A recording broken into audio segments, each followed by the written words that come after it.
네, 혁인의 마감 전략입니다. 오늘은 애플 관련된 이야기와 장중에 또 대북 리스크가 동시에 등장하면서 코스피 지수 낙폭이 조금 커지고 있습니다. 0.9% 조정이고요. 현재 1962포인트 나오고 있는데 전문가들의 생각을 알아보도록 하죠.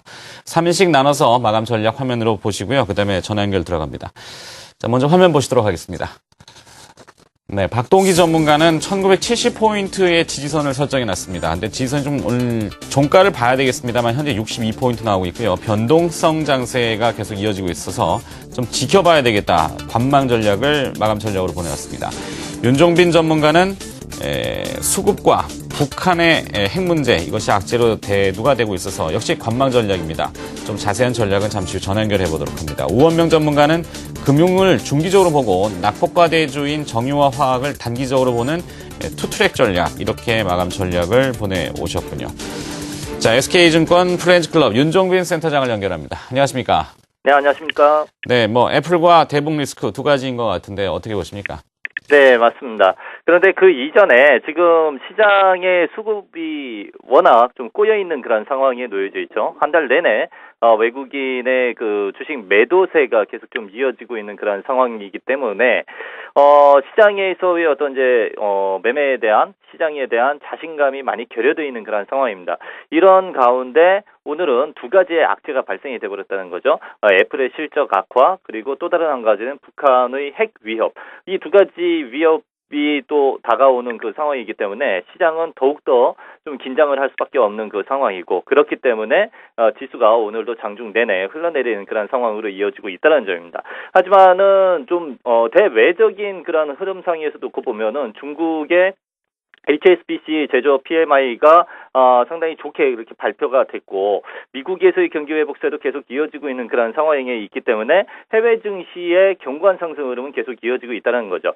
결국에는 좀 우리나라만의 그 하락 흐름이 언제까지 이어질 것이냐 하는 부분을 놓고 시장에서 많이 좀 실망을 하고 있는 그 상황인데, 아무래도 좀 이번 달 말까지는 좀 이 우리나라의 하락 흐름이 기간 조정까지 같이 곁들여지면서 전개될 가능성이 높지 않겠는가 싶습니다. 다만 지수가 1950포인트까지는 일단 추가 조정 흐름이 나올 수가 있는데, 그 아래권 수준을 밀린다면은 이 시장에서의 어떤 일종의 좀 낙폭 과대에 따른 이 가격 메리트가 발생이 될 수 있는 그런 지점이기 때문에 지금 위치에서는 주식을 매도하기보다는 일단 좀 홀딩 관점으로 견지를 하시면서 좀 시간을 기다리실 필요가 있는 그 상황이지 않겠는가 싶습니다.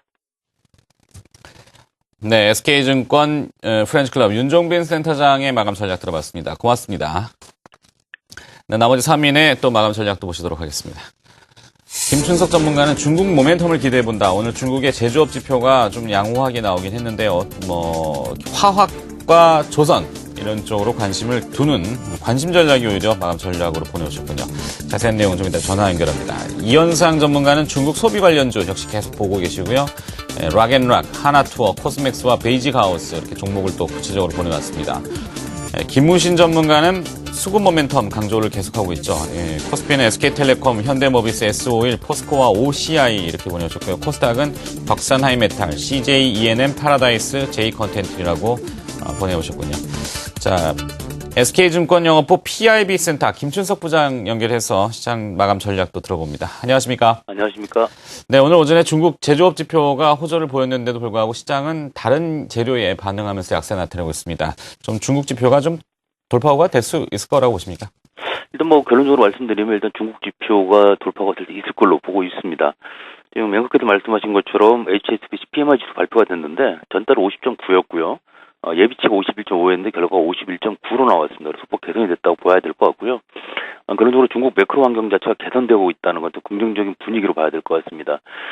문제는 이제 우리나라 실적이 되겠는데요. 지금 보시게 되면 4, 4분기 들어와서 결국은 급격한 엔저 때문에 어디 영향을 좀 받고 있었고, 그런 부분 자체가 순이익에 상당히 큰 영향을 좀 미치고 있는 걸로 보고 있습니다. 특히 오늘 같은 경우도 보게 되면 애플이 실적이 4, 4분기 안 좋게 나왔죠. 그런데 올 1, 4분기 매출액까지도 하향 조정했다는 소식이 전해지면서 오히려 그 수혜를 입을 걸로 예상이 됐던 삼성전자라든가 LG전자 같은 경우도 좀 빠지는 그런 모습을 보이고 있습니다.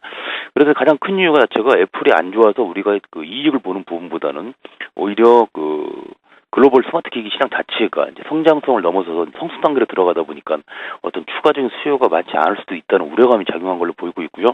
어찌되었든 애플의 실적이 안 좋은 부분 자체는 애플에 납품을 하고 있는 국내 업체들에게도 영향을 줄 수 있을 걸로 보이고 있습니다.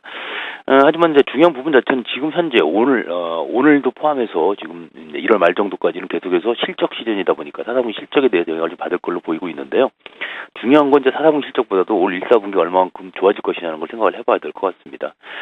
급격하게 지령되었던 엔저 자체가 좀 가라앉는 모습을 보이고 있으면서 이제는 좀 수출주 쪽으로의 민감도가 좀 떨어지지 않을까 그런 생각을 하고 있습니다. 그래서 이제는 여기서 매도 타임을 찾는 고민을 하기보다는 일단 저점 쪽으로 찾아 들어가는 앞에 말씀드린 것처럼 일단은 미국 경기가 괜찮다 보니까 이제 중국 쪽만 좀 괜찮은 시그널이 나오면 시장 전체가 좀 좋아질 가능성이 있는데 그런 부분 염두를 좀 주셔야 될 것 같습니다. 그래서 앞에서 말씀드린 것처럼 화학하고 조선주 쪽 말씀을 좀 드렸고요.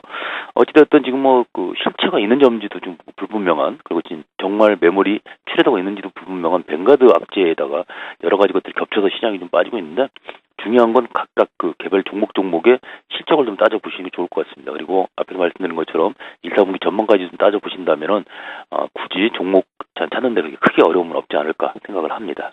이상입니다.